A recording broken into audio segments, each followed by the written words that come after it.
नमस्कार. आज आपण दिवाळी सणाबद्दल माहिती घेऊया. दिवाळीच्या सणाला देवी लक्ष्मीसह कुबेर, धन्वंतरीची मोठ्या भक्तिभावाने पूजा केली जाते. यासह सर्वत्र दिव्यांचा लखलखाट करून हा दीपोत्सव साजरा केला जातो.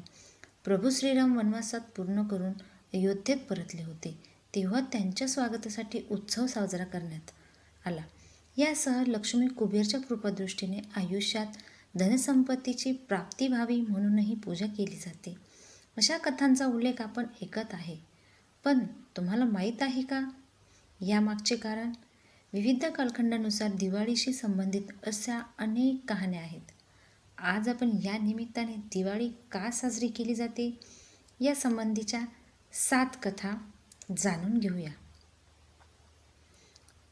समुद्र मंथनातून प्रकटली लक्ष्मी.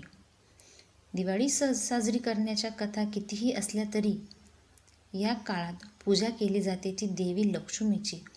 जेव्हा देव आणि दैत्यांनी समुद्र मंथन केले त्यावेळी त्यातून 14 रत्ने उत्पन्न झाली. त्यात एक होती देवी लक्ष्मी. असे मानले जाते की लक्ष्मी आधीपासून अस्तित्वात होती, मात्र काही कारणाने नाराज होऊन समुद्रात गुप्त झाली होती. तब्बल 1000 वर्षानंतर समुद्र मंथनातून ती बाहेर आली. तो दिवस होता अश्विन अमावस्येचा. देवी लक्ष्मी या दिवशी प्रकट झाल्याने या दिवशी दिवाळी साजरी केली जाते. कालिका देवीने केल्या दैत्यांचा संहार. दिवाळीच्या पर्वात संपूर्ण देशात देवी लक्ष्मीचे पूजन केले जातं. मात्र पश्चिम बंगालमध्ये कालिका देवीचे पूजन केले जाते. असे मानले जाते दुर्गा देवीचे रूप असलेल्या कालिका देवीने एकट्याने अनेक दैत्यांचा युद्धात संहार केला. यात रक्तबीज यासारखे महाभयंकर राक्षसही होते. या दिवशी देवी कालिकेने रक्तबीजाचा संहार केला होता.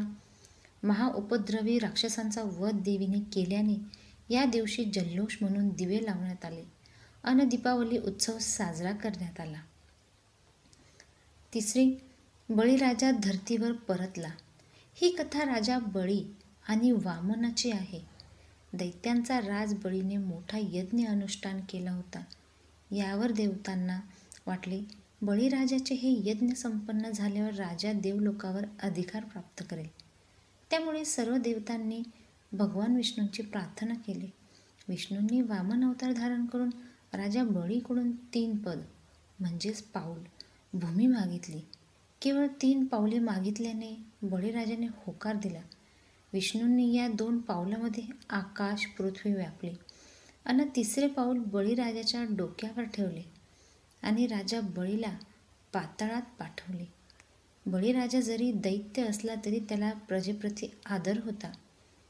एके दिवशी बळीराजाने भगवान विष्णूंना आपल्या प्रजेला भेटण्याची विनंती केली. भगवान विष्णूंनी त्यांना पाताळातून पृथ्वीवर येण्यासाठी 1 दिवस दिला आणि तो दिवस म्हणजे बलिप्रतिपदेचा. या दिवशी बळीराजा पाताळातून पृथ्वीवर येतात असे मानले जाते. पुढची कथा, प्रभू श्रीराम वनवासातून परतले. दिवाळीच्या कथांमध्ये असलेले प्रमुख कथा म्हणजे 14 वर्षांचा वनवास पूर्ण करून अयोध्येत श्रीराम, सीता आणि लक्ष्मण पोहोचले. अयोध्येत आल्यानंतर त्यांचा राज्याभिषेक करण्यात आला. इथूनच रामराज्याला सुरुवात झाली असे मानले जाते. रामायणाचे अयोध्येत पुन्हा येणे, त्यांचा राज्याभिषेक होणे या आनंदात अयोध्या नगरीत दीपोत्सव साजरा करण्यात आला. नरकासुराचा वध. 5वी कथा महाभारताची आहे. प्रागज्योतिषपूर नगरीचा आत्ताचा गुवाहाटी राजा नरकासूर नावाचा राक्षस होता.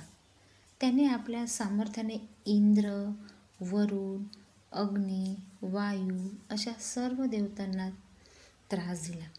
त्याने 16,100 स्त्रियांना आपल्या कैदेत ठेवले.